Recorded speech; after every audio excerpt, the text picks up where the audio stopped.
Yo, yo, yo, I'm Matt Forio. Can you see me? Can you hear me now? All right. It looks like we're live. Let's get some confirmation in the chat.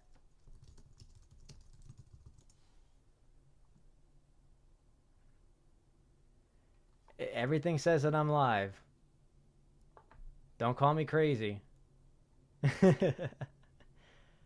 All right, Kevin says we're here. All right. All right, so I guess it's safe to say, yo, I'm Matt Forio, and this is Chisel This. Live. Today we are live, and I am so excited. Let's see. Let's hear from the chat, all right? We got 42 viewers and counting right now. I want everybody in the chat. I mean everybody, because we got to do this together, all right? This rap battle is huge, all right? We need your help, and I'm going to be taking questions throughout this entire video.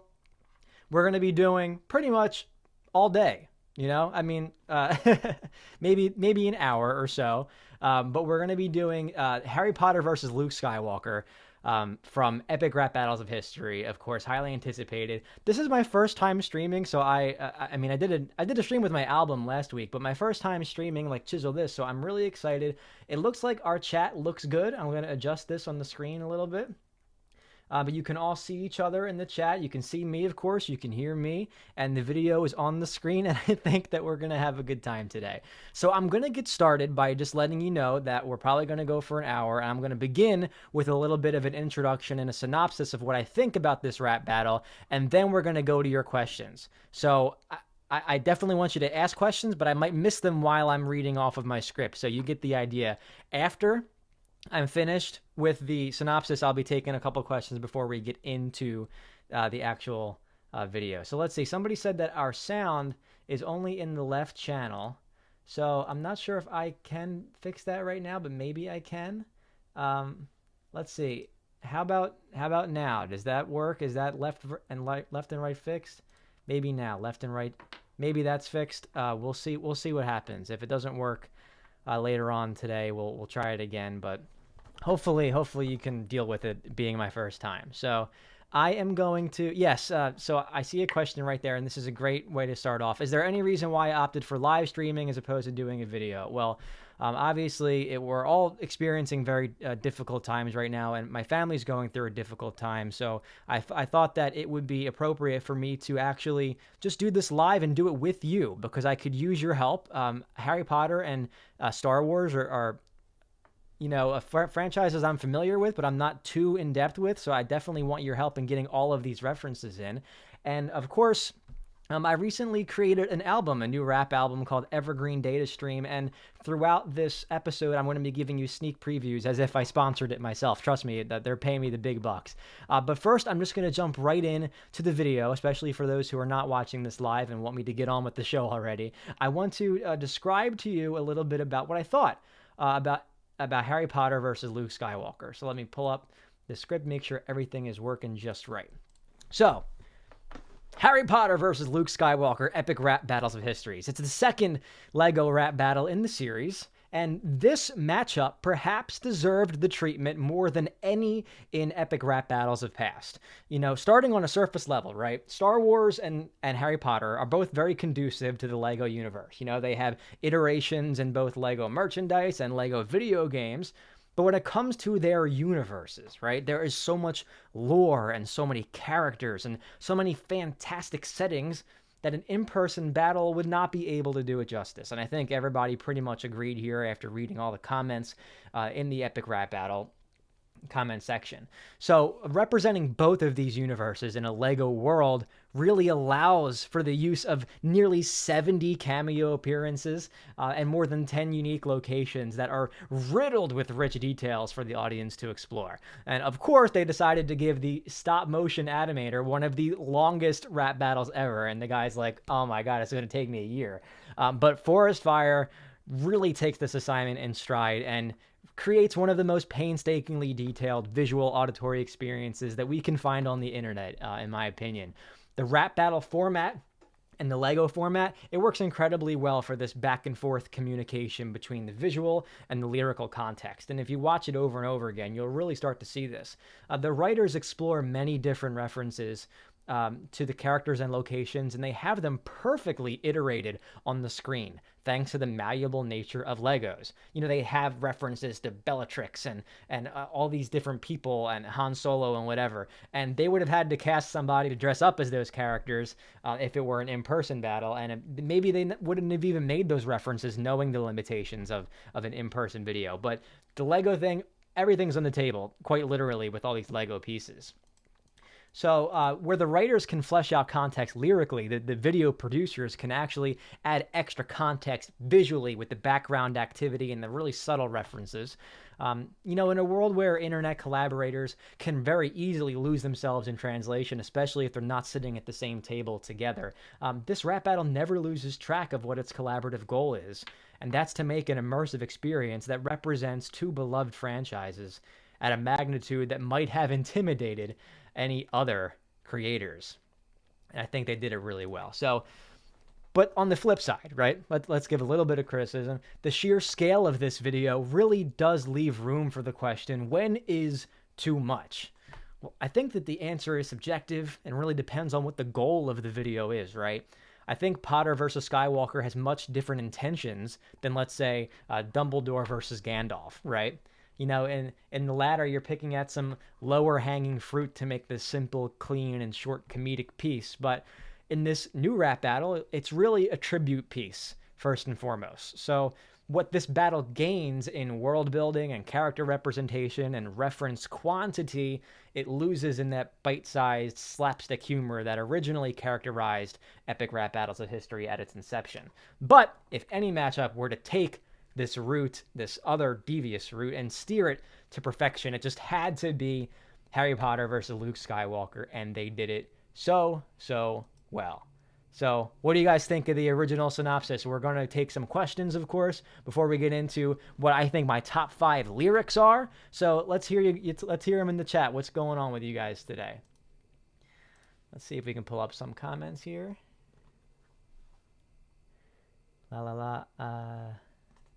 All right, someone tagged me. Thought the Selena Gomez line was clever. Both are owned by Disney. Yeah, Selena Gomez, I really like that. And we're actually going to watch the video all the way through together, and we're going to go over some of our favorite parts.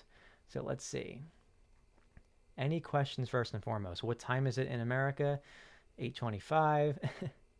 If this was a regular battle, they could have reused Darth Vader and Dumbledore footage. That we probably may have seen something like that, and I think it just wouldn't have done it justice. I think that what we got really, really does this matchup justice, and it's so fitting, I think, really is the word for it.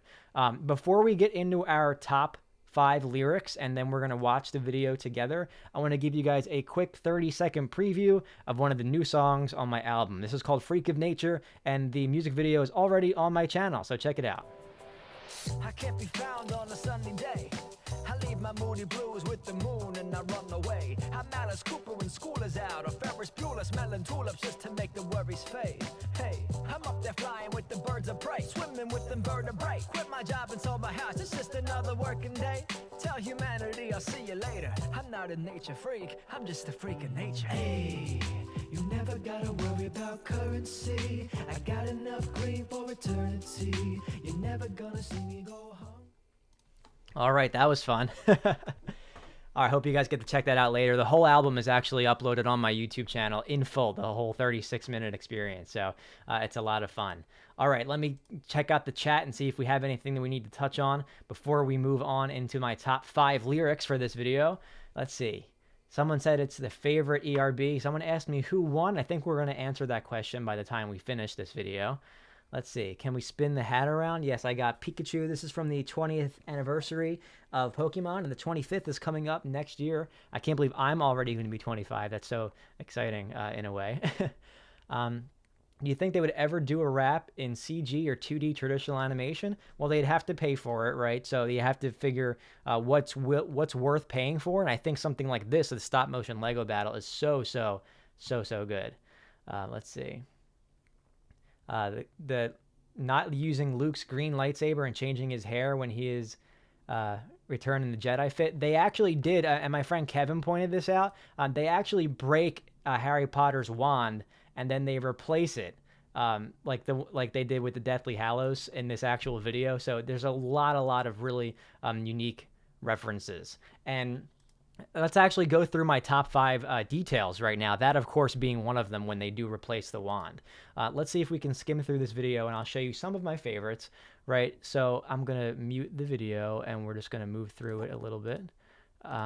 In this part in the beginning, right, where you're at the station where you can travel to Hogwarts from the real world, you have a lot of people moving around in the background, and you have Hedwig the owl, of course, and that might be a different owl right there. But Hedwig is in there, the white owl. And what's funny, I think, is in this background part where you see Hagrid kind of giving this demonstration, and then the egg hatches, and everybody's like, whoa, they're all shocked. And then when that scene resumes, you can see that he continues to play around with the owl. I'm sorry, not owl. I guess it's a dragon. I'm not exactly sure what that is in the Harry Potter universe, but there's things going on in the background all the time, and it's really stimulative and allows you to just rewatch this 100 times over again. It's just so much fun. You keep watching this video, and all the little details. I mean, even the wood trembling in the background when Harry's sitting underneath the staircase. I mean, it's just so incredibly detailed. I really can't imagine how long it must have taken them to do this. Like, what's this little face right here on the potted plant? Like, I feel like that's a reference to something, and I'm not exactly sure. So if we can get that in the comment section, that would be really cool. So many characters. I mean, my God. I mean, do you think that they built all these characters, or that they actually made them, or that they ordered them, I guess, from somewhere? The lightsaber animations are just so cool. And what's really neat is that they're able to go to very different settings, right, with all of these different references, so they can really make the most of every single thing that is referenced, right? They don't have to design a whole background and set to show the Wampa Wrap section when they say get icy. You know, they can actually, I guess, literally build something with Legos, you know, and that obviously takes probably a lot more work in the long run, but in terms of the product, right, they don't actually have to go somewhere icy. They don't have to, you know, dress up icy for the green screen or anything like that. It's just something that they can do with the Legos, and it's so much fun. Let's see, somebody said Mandrake from the second movie. I think that was, yep. So that's a Mandrake from the Chamber of Secrets.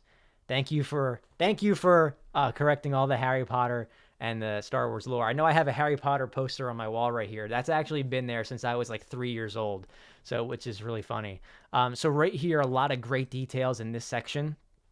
When you have the books climbing up, I mean, you have like the original artwork for all of the Harry Potter book. Well, maybe I shouldn't say original artwork, because there was, I believe, if I'm not mistaken, there was artwork before Harry Potter became a movie, and then there was artwork afterwards. But in some form of the artwork that is found in the Harry Potter books is actually replicated on these tiny little squares that represent the books. And it's so interesting to me because they had to make those, you know, maybe they're CGI effects on top of each one, but, you know, regardless, whether they did it physically with their fingers or digitally, they have to do those details on every single little book and every single little frame. And oh my God, this is just amazing.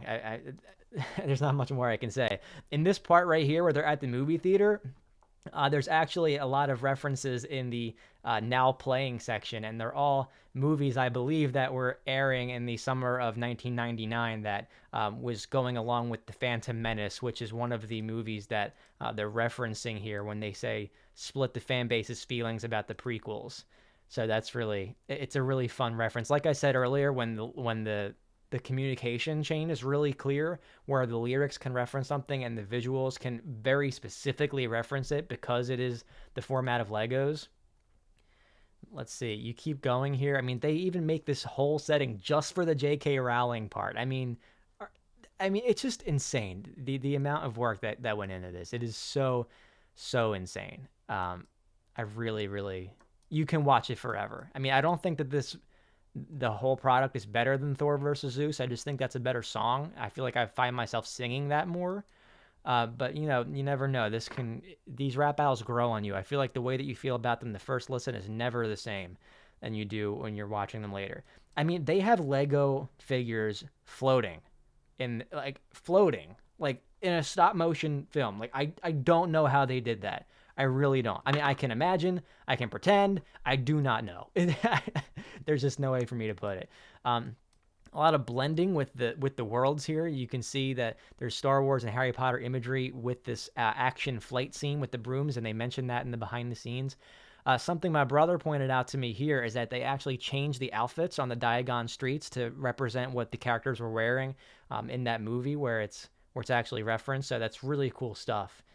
Such little details that they bring in, and then obviously the mischief managed stuff. Here you have one of the funnier lines that people are talking about, calling in Selena Gomez. And of course, she draws the Disney Channel logo, which is such a throwback. And I feel like there's really something in this rap battle for every type of age group that finds themselves intrigued by both the Star Wars and Harry Potter universes, right? Because you have really old references, obviously, with Star Wars being the older of the franchises. And then you have even newer references, like when Yoda says McClunky, right? That's like a 2019 Disney Plus reference right there. So, and then here you have Disney Channel reference. They don't do the little mouse thing anymore, but that's more like my age group where I grew up watching that like every single day. So I feel like there's really something for everyone here. And, yeah, I think that's all for my favorite details, but I'm sure there's plenty more, and you guys have your favorites too. And please feel free to drop those in the chat. I'm going to check out the chat and see what we have going on here. Let's see.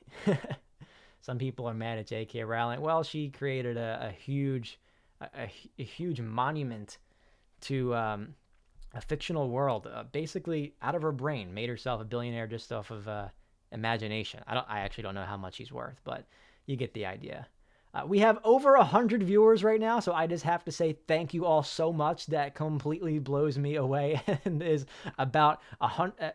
Let's see, if we have 109 viewers, that's about 108 more viewers than I thought we would have. So I'm just so excited for you guys to all be here. So let's see, we have a question. How important do you think it is to make battles even between both rappers, or is it okay for raps to sometimes show favorites, such as Bruce Banner versus Jenner? Yeah, I really don't like when battles play favorites. I think the whole idea, the responsibility that you have as a content creator is to place yourselves in the shoes of both parties, whether or not you have a personal preference to one or the other. And I think it makes you a better debater. It makes you better at arguments. And I feel like it helps you understand better what it is that you believe. And I talked about this recently in the last Chisel This that I made to quite some controversy. So yes, I do believe that it is of the utmost importance to make the battles even. Now, that doesn't mean that if you have great lines that you should take some away for the sake of the other character. I mean, when my buddy and Cam and we made Ash Ketchum versus Yugi Moto, and so many of the lines I was coming up with just worked better for Yugi because they involved things that worked better for Pokemon. So I really had to challenge myself to give better lines to Ash that referenced things in Yu-Gi-Oh, which I was less familiar with. And we tried to make it as even as possible, even though I think Yugi did have better lines at the end of it. Let's see. A couple more questions here. Do they still do the mouse thing? I guess I don't watch Disney Channel anymore, so I'm not exactly sure. Let's see. McClunky was actually part of the special edition of the original trilogy after George messed with those movies in the 90s. See, this is why we need the commenters, because I have no idea what I'm talking about when it comes to referencing the actual movie content. I'm more trying to look at this from a rap perspective, right? But you guys are being so helpful with all of the different comments. And of course, on Rap Genius, all of the community-based aggregation of lyric meanings and all those things are just super helpful for everybody who's interested. So let's see. What's my favorite ERB from season 6? Man, my answer on this has not changed for a long time, and it has to be Ronald McDonald versus the Burger King. And I did an analysis on that one. It is just pure joy. I mean, it does the opposite of what this particular rap battle does, where it's just like in your face, like humor and comedy of the performances the whole time. So it's really fun for me. Let's see. Madness Arcade says they could have had bars about the J.K. Rowling controversy and stuff about Rey being a Palpatine.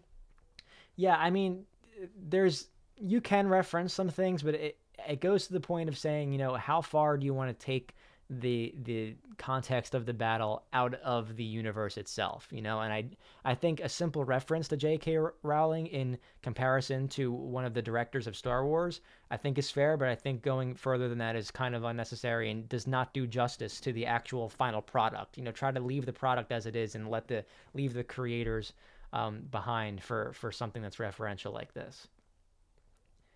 Let's see.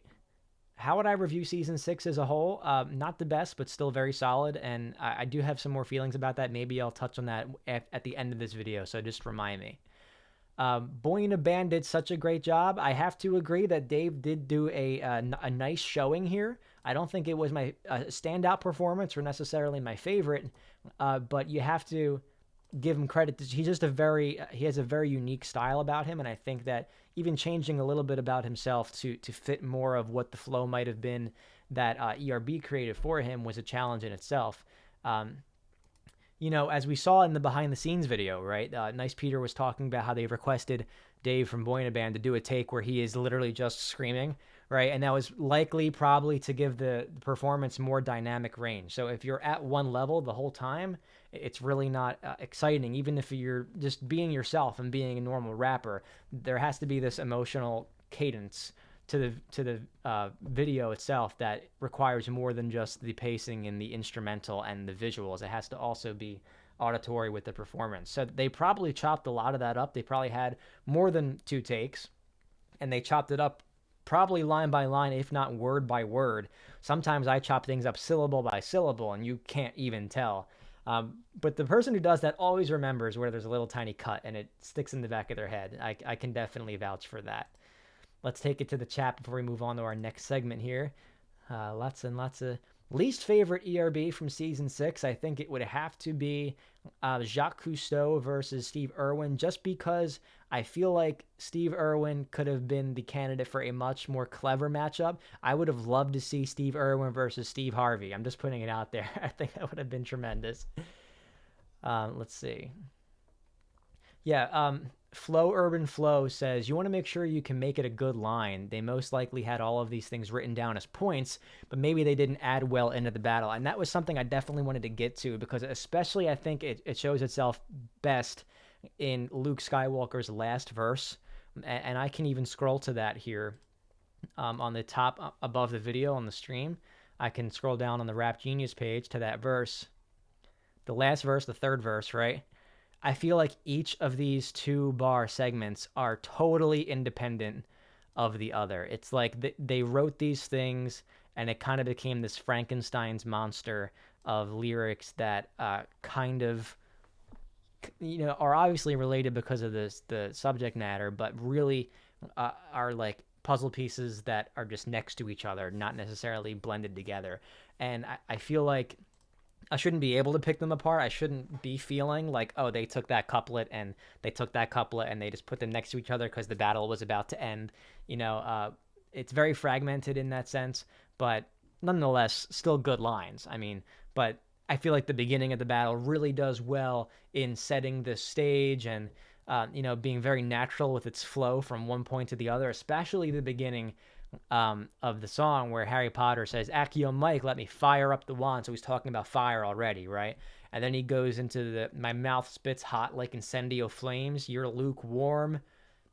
So you have 4 bars right there that all reference, fire, heat, or temperature, something in that universe. And it all flows next to each other. Even he keeps going down and he says, you're getting smoked. So there's so many things that connect with each other that just really build a nice world of language. Let's put it that way. Let's go back to the live stream. What did you think about the fact that they put more attention to the most suggested matchups in this season? Well, I think that it shows that they're being attentive to the audience, but I also think it shows that you have 2 guys who have done more than 80 of these, and they're saying to themselves, at this point, I feel like we pretty much done everything that we wanted to do. Let's get our ideas from the people who are making them for. It's kind of like, let's do less work in that realm, and we'll focus our attention elsewhere on actually turning that product. Let's see. Stephen Nice was chiseling away because he loves both of the universes. That's great. There were a few times where Boy in a Band sounded like other ERB actors like James Bond and Walt Disney. Well, I guess, when you're just being yourself, I guess there's less to distinguish you from one or the other. Let's see. The only Harry Potter stanza I didn't like was the one starting with, "Have you heard rap before? That was not dope at all. It was, well, not dope." So that's, I mean, put it this way, right? There's some lines in this battle that are not dope, but it's almost like when you have more lyrics, like when you have 3 verses, right? You're going to have you're going to have more opportunities for lackluster lines. And I think it's so important to remember that, especially in a video of this length, that you're dealing with pace in a different way. You have to break up the hard punchlines by putting these generically, well, not dope at all lines in the middle. Xavier, can you please ask your question again so that I can make sure it gets answered? I want to take a quick sip over here. Let's see. Someone was wondering why I complimented Vlad versus Dracula. I'm going to try to save all those questions for the end of the video because I want to make sure that we finish analyzing Harry Potter versus Luke Skywalker first. Let's see. FC Mega, all right, says, is ERB past their prime at this point? I don't think so. I think that they're just taking perhaps a slightly different direction. Reese's Pieces flashbacks. When I started the stream, they gave me an option to ban certain words in the chat, and that's one of them, Reese's Pieces. Let's see. My favorite line from this whole battle, someone says, is, on one hand, the rebellion, on the other hand, oh wait. It's very funny. I'm not sure it's very creative. I feel like there was another joke that can be made, especially with Expelliarmus, right? You're losing your hand. But definitely a good moment nonetheless. It's one of those less hard to think of punchlines when it comes to the viewer's consumption. Let's see. And another thing I guess I could mention is that the Patreon apparently has been working a lot with ERB. I'm not exactly sure how much. I'm not part of the Patreon.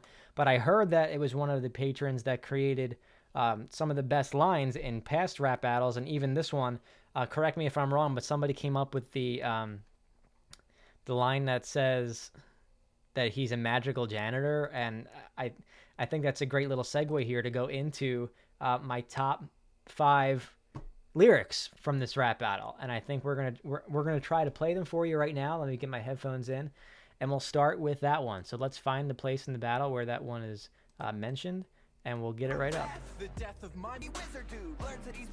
It's right after this section, I believe.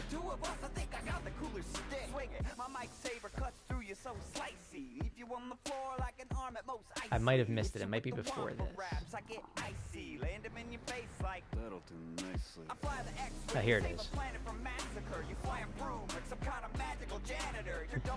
Yeah, there you go. So let's give the number 5 spot in my top 5 lyrics to "I fly the X-Wing to save a planet from massacre. You fly a broom like some kind of magical janitor." And let's see if I can get that one up on the screen for you guys so that you can see it. Let's see. I gotta scroll up a little bit more for you guys. Let's see. There you go. So yeah. So I fly the X-Wing to save a planet from massacre. You fly a broom like some kind of magical janitor. So we're talking about, I mentioned this earlier, dynamic range, right? Going from a high to low and a low to high. It's like a roller coaster ride. And this line, right, it represents one of those few moments of raw comedic humor that we find in this battle. It's the simple 1-2 punch, right? It's like a little layup, a self-brag. I fly the X-Wing, followed by a diss in comparison, right? It has to be comparison. I fly the X-Wing, you fly a broom. But notice how the first line, which actually just simply states facts, right? It's not like a creative interpretation of those facts. It's just facts. It does so in a nonchalant manner, but yet it's still visual, right? And that complements and gives more weight to the punchline. And I think the best kind of humor is visual. And yes, words can be just as effective in the visual space as literal visuals. So I fly the X-Wing, you fly a broom like a magical janitor. Coming up with these just weird insults, you know, something that you might call somebody on the playground is sometimes the best kind of diss, you know what I mean? What do you guys think about that one? Let's see some more in the chat. That is a funny frame. You're right. I love the little faces. And something cool with the faces, you know, they don't film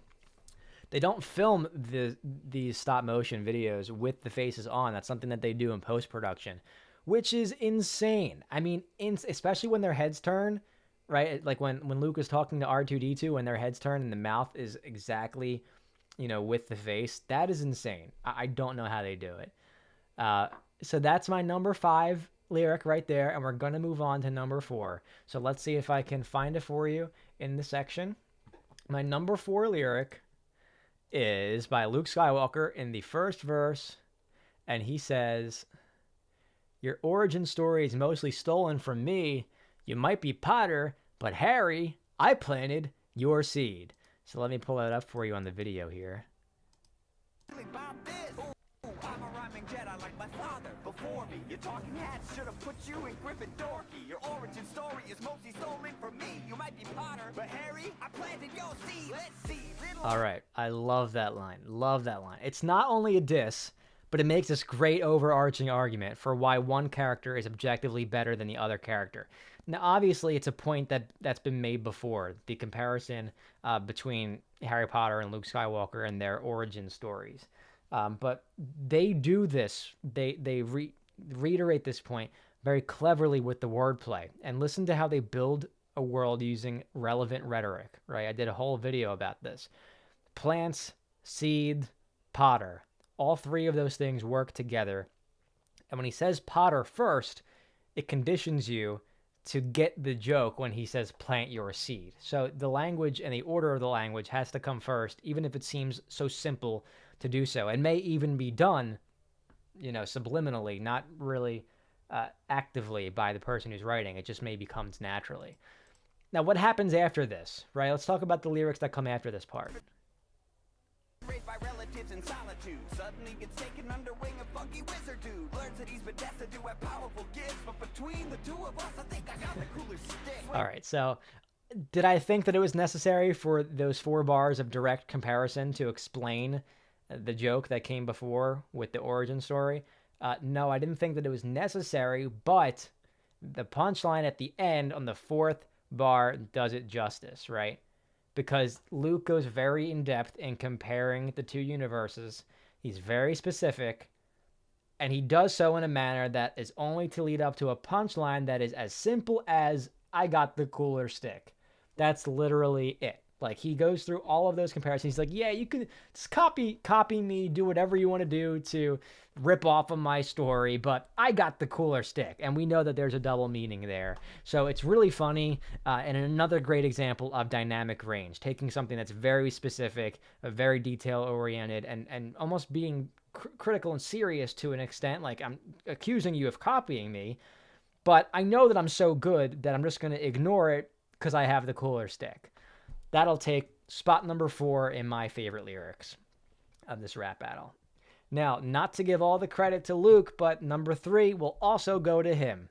So let's move on over to my 3rd favorite lyric, which is, "Your dumble dweeb army likes to think that you're the best. All you did was use your mom like a bulletproof vest." Ooh, ouch, right, guys?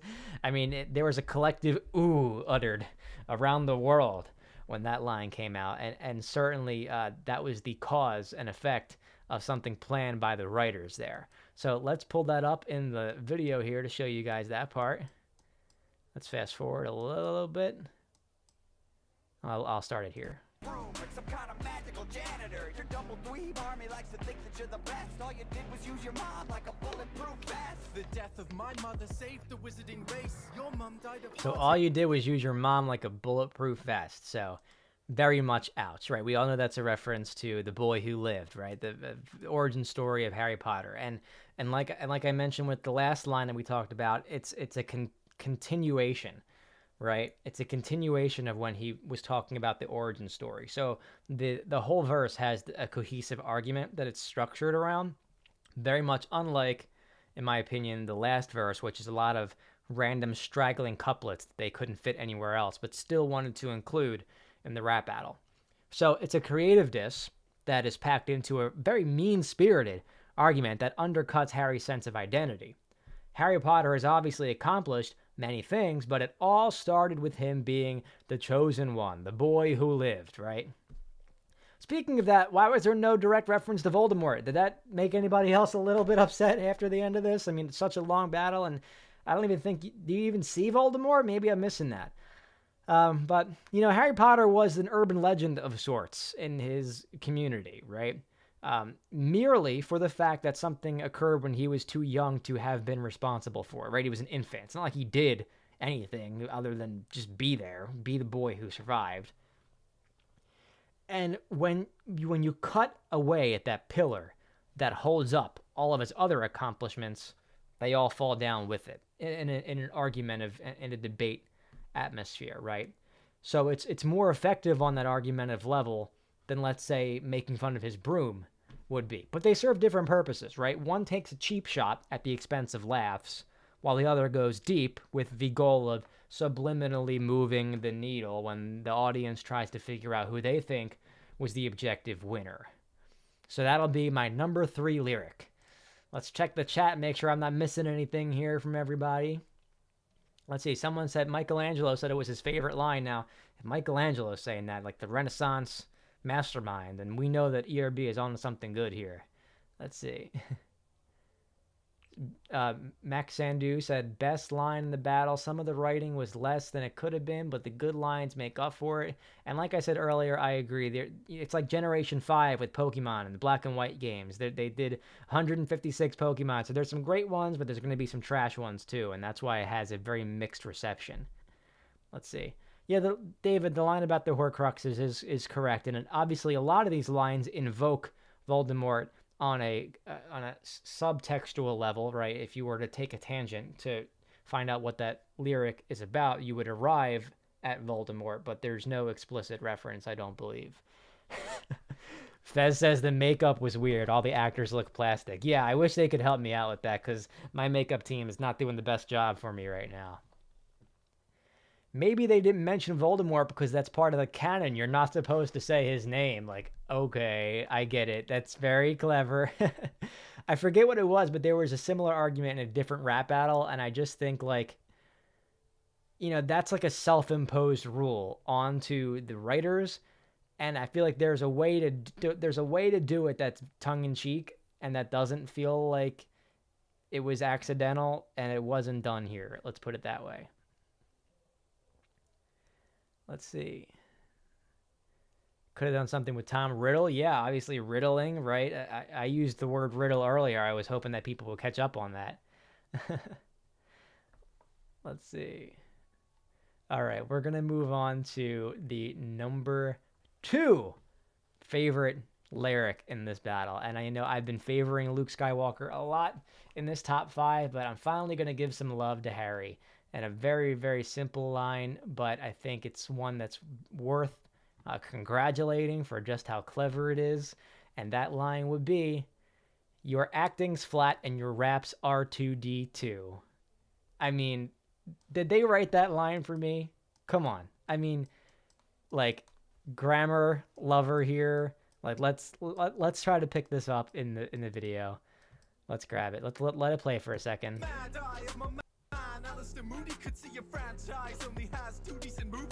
I love the flow on that part. Franchise, Mad Eye, great. Right, here it is.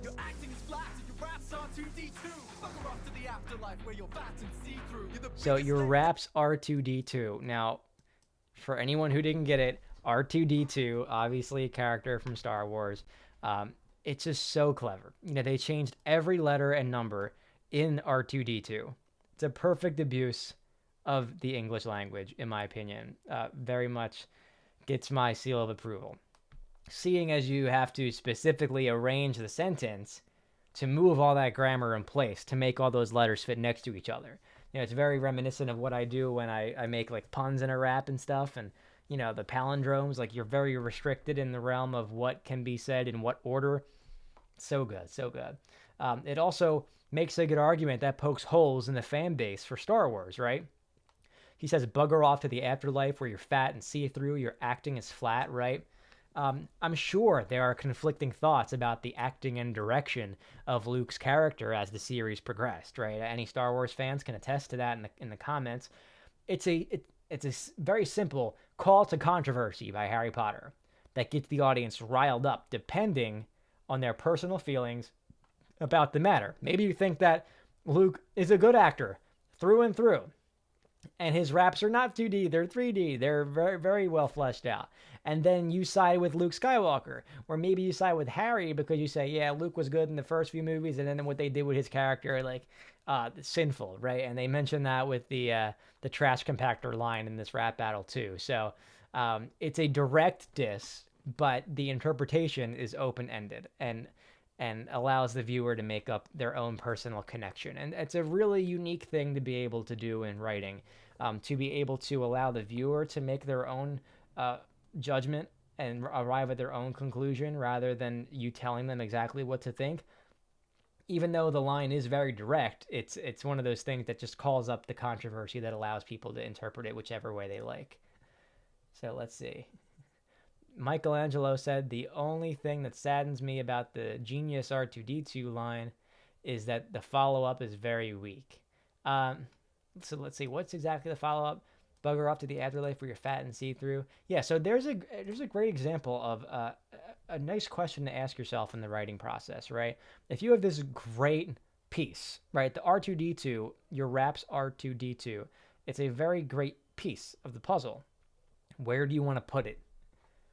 Do you want to put it now in the format of rap? The punchline is best served in the second line in a couplet, and if not, the fourth line in the stanza. So maybe they could have said, bugger off to the afterlife where you're fat and see-through, your acting is flat, and your raps are 2D2. They could have said that. However, the bugger off to the afterlife line doesn't necessarily, it comes out of nowhere, basically. Whereas your acting is flat and your raps are 2D2 is a good introduction. So they sacrifice, they give and take a little bit to make it work. Let's see. We have a couple other comments about this particular line over here, and I just want to take another minute to thank you guys for tuning in. 127 viewers right now. This is incredible. I'm so excited, and I would love to keep doing this more in the future. So please let me know if you like it and what you'd like to see me do later on in the future with these kind of live streams. Someone mentioned I love Pete doing the whiny voice, and I think it's a great little side tangent to go off of right now, because you have this character that normally just has like a normal young adult male's voice, but there is this sort of voice cracking element to it that you can try to incorporate into the rap, right? And especially heard, and I'll even bring you right there to the beginning of Luke's verse, he overplays the voice cracking, and I'll tell you why he does it in a second, right? Let's hear it.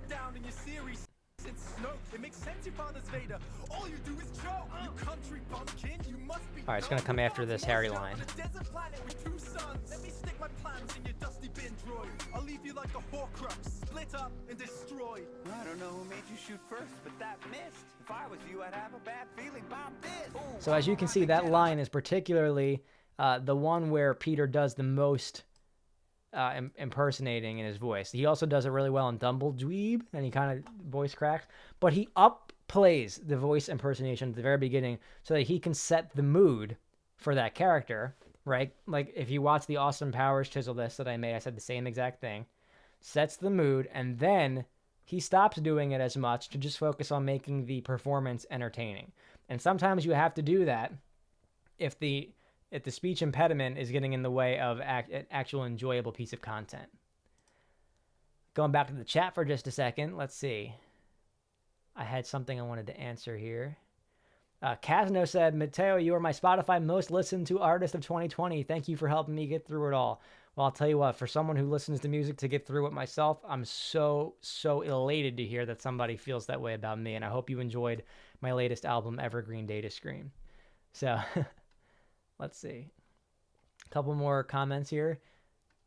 see. The moisture farming disc was a bit long. Yeah, I have to admit, for someone who does not know enough about the Star Wars universe to understand that reference, I can't really comment on it, but it was definitely a long-winded one. Luke was just nice Peter. I mean, basically, but what are you going to do? You know, somebody has to do the voice. Basically, impressions aren't supposed to be accurate. They're supposed to remind you of the person. It's more of a character. So that's a good point, right? They're creating a caricature. Let's see. A couple more things here. Have I considered Peter Pan versus Link? I think that's a great idea. We'll have to see. Someone said, Patricia said that someone thinks that his voice gets less cracky and matures through the battle. That's a great way to put it, right? But again, it's kind of another thing where you're explaining your way out of something that was done potentially accidentally or is potentially a setback or a falling short, kind of explaining yourself.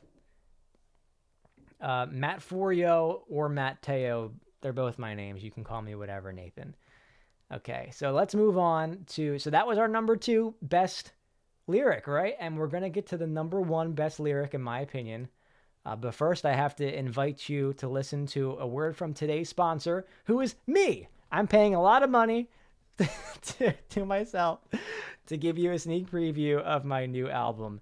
So here is a 30-second preview of another song on my album called Misleading Me On. Here it is. On a leash, doing tricks on a string like a couple yo-yos, huh? Hey Mac, that's what that makes for a. Sorry if I'm always going off on a tangent. Can't find anything derivative to add in. This is not a math class, this is a rap set. 2 and 2 together, can't you see we are that good? So what we need now? Non-sequitur? Nonsense quitters don't have a lot of logic round writing a song. So like a 5th grade love letter, just pass me the baton. She's so fit and very hip, I can't compare me. All right, that was fun. That one's called Misleading Me On, and the actual music video is on my channel right now for you to watch as soon as the stream is over. So I hope you give it a listen. We had so much fun making this album. So, my number 1 lyric from this battle, what do you think it is? I'm taking your guesses in the comments right now. Yes, we got sponsors, and they are all me. I'm so excited. All right, any guesses for the number 1 comment? Let's hear it. Come on, before I spoil it. Yes, I'm so happy that you guys liked that song. It was great. The whole album, like I said, is available on the channel right now. My most recent upload. You can listen to it for free. Please check it out after the stream is over. I love for you to listen to it and see what it's all about.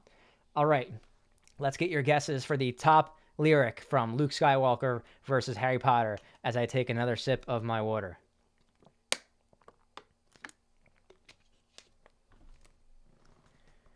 Somebody said magical janitor. We've already actually used that one. Somebody, let's see. Ooh, here they come. Here they come. Everybody guessed it. Everybody got it right. So I just got to tell you now, the best line, in my opinion, in this rap battle, very simple line, but does a lot to pack in all the heat. At least when I Slytherin a sister, she isn't mine.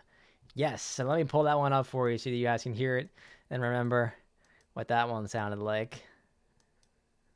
Here we go. Mum died of heartache when she saw your face. You swamp school dropout, you're too whiny to rhyme. At least when I Slytherin a sister, she isn't mine. I'm the boy who lived best. So I feel like when you come up with that line, right? You kind of, it's kind of like you have the Infinity Gauntlet on, and you're thinking to yourself, what do I do with this, right? You have to use it wisely. So, people in the comments, yep, you all guessed it. No, stop with the candy wraps. Enough of this. Am I still out of sync, guys? Let's see. Hopefully I'm not out of sync anymore. Okay. So I want to talk a little bit about that line. So like I said, it's this piece of the puzzle that you have, and you need to know what to do with it. The placement of it, I think is a little wrong. I would have loved to see it at the end of a verse because I think it has that much power behind it. However, people are saying I'm out of sync, and unfortunately, I don't know how to fix that. So I'm just gonna have to keep pushing forward with this explanation. like I said, the placing of it I think could have been a little bit better. But think of what the line before it is, right? One of the most basic lines in the entire rap battle. You swamp school dropout, you're too whiny to rhyme. It's very simple on purpose. Like I mentioned earlier, they are creating space for you to start paying attention again for when that punchline drops. I think it's the best line in the battle because it is cleanly crafted. It makes use of both the Harry Potter and Star Wars universes, and it creates a big reaction for the listener. Harry and Luke both had relationships with women who were notably sisters of main characters. But as Harry says in the punchline, Ginny Weasley is not Harry's sister, whereas Princess Leia, as they say, Luke's sister. I do wish that it was placed at the end of a verse, like I said. But nonetheless, it creates this great moment, a really funny visual when they zoom in and they show Harry, and he's like, "It wasn't me, like it wasn't me, whatever."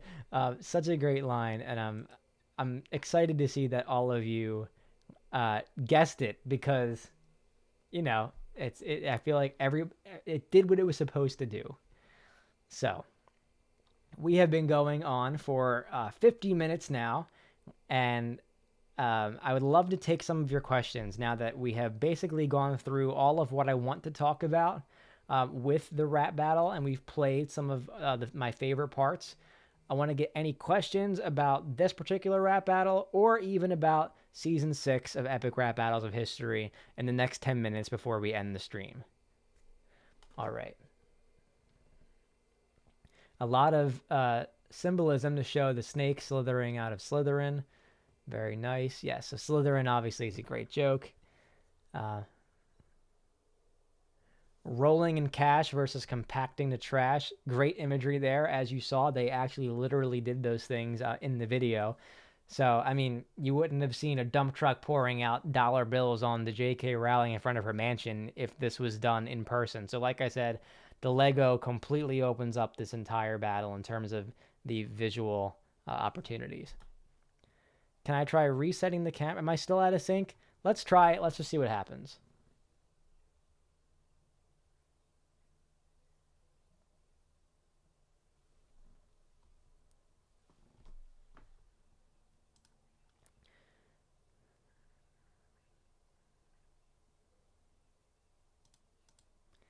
All right, maybe I'm back on sync, but maybe I'm not. We're gonna go for like 10 more minutes, so I just apologize if that's not up to snuff.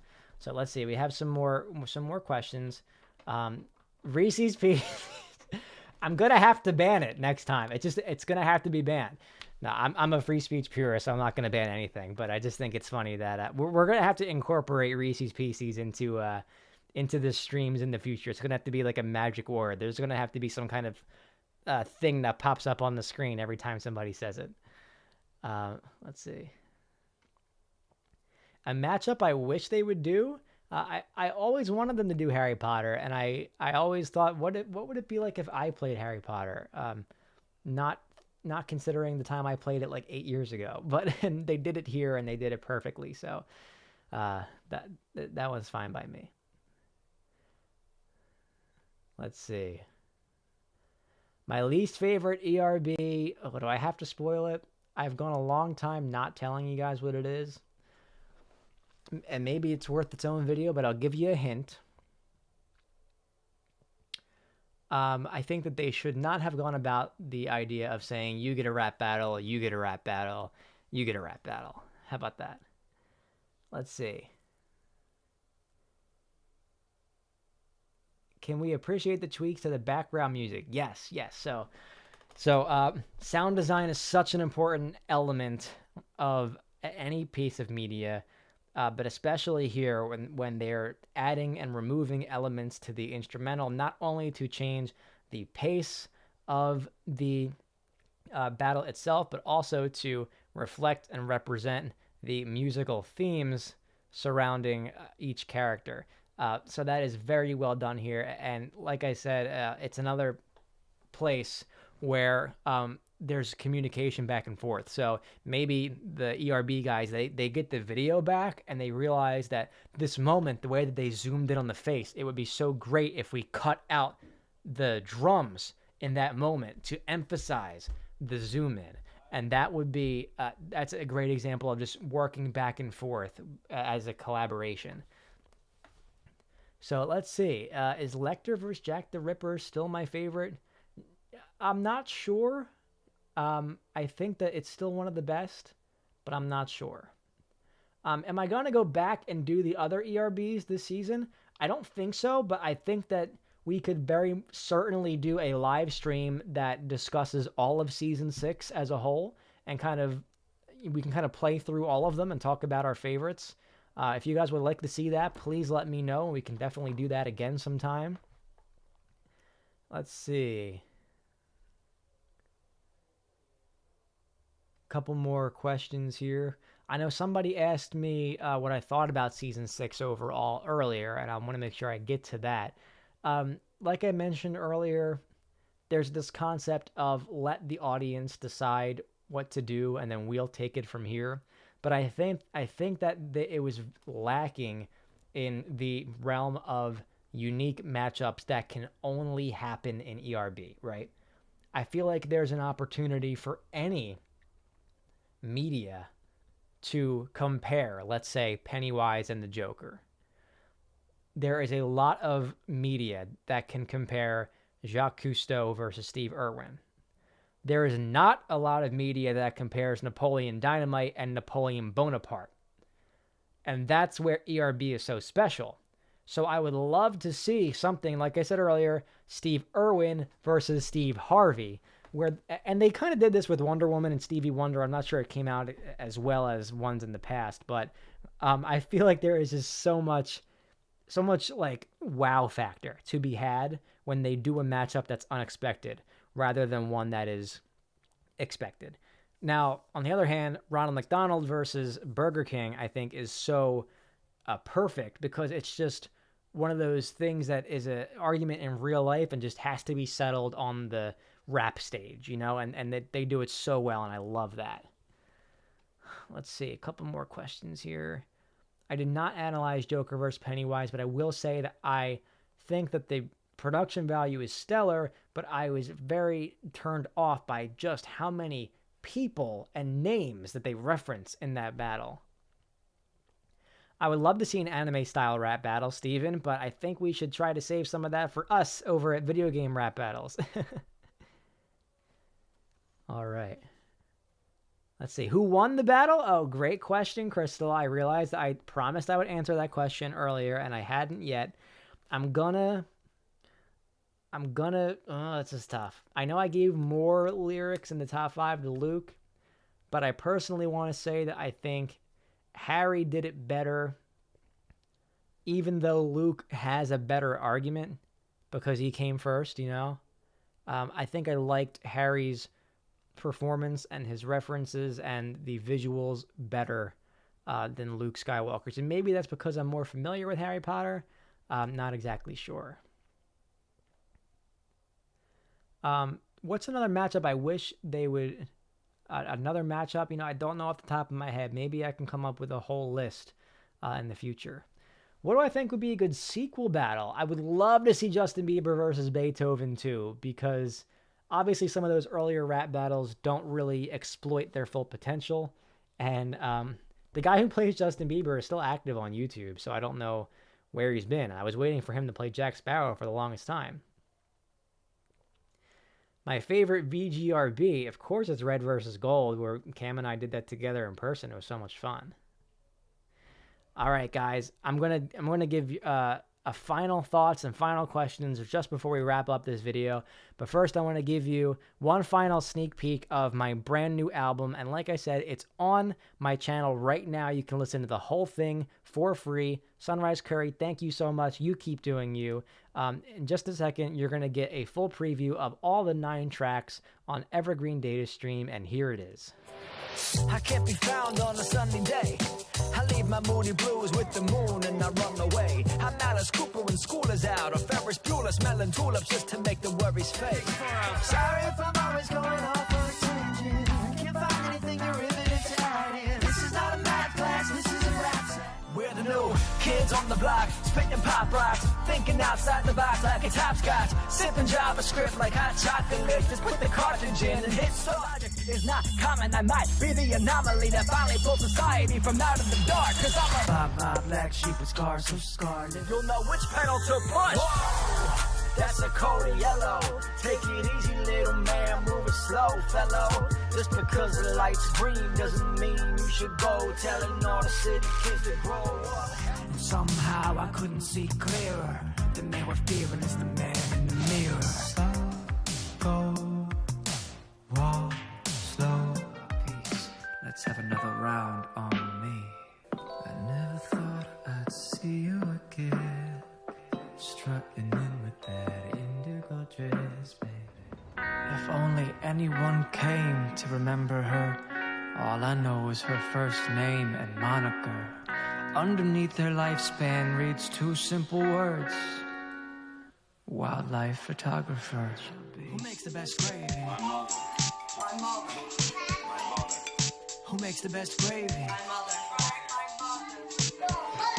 I said, who makes the best gravy? My mother. My mother. My mother. Who makes the best gravy? My mother. All right. Thank you all for enduring that word from today's sponsor. They are paying the big bucks, that Matt Forio guy. So I really appreciate your patience.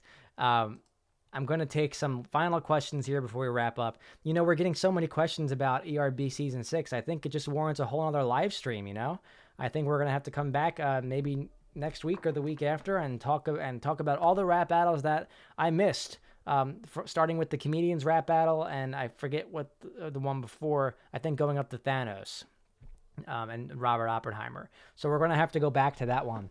A couple more things that I wanted to touch on. Somebody asked how I got an expansive vocabulary, and I don't know. I mean, I guess you can read a lot, you can watch a lot, you can listen to podcasts, you can go on a thesaurus.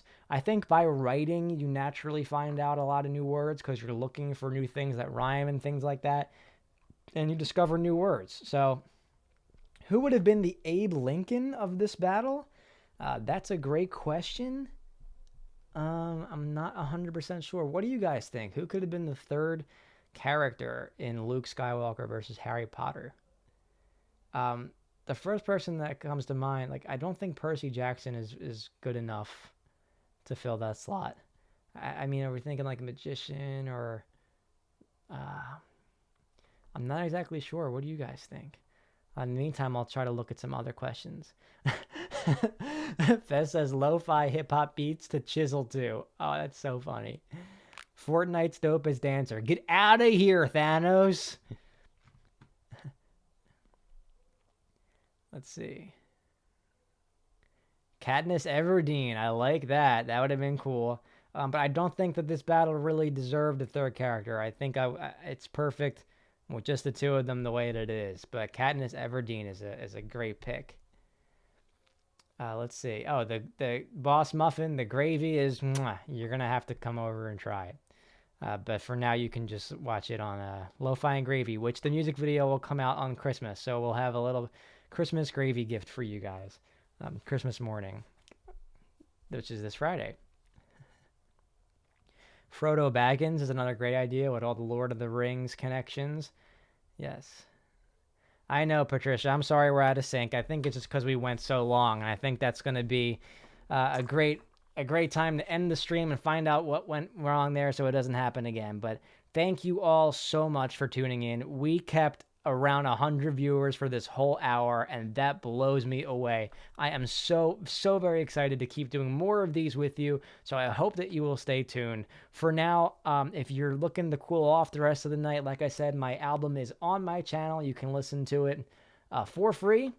He Who Knocks asked who makes the best gravy, and the only answer is your mother. So I'm Matt Forio. That's all for you today, and we'll see you soon for another live stream. Take care, everyone, and Merry Christmas.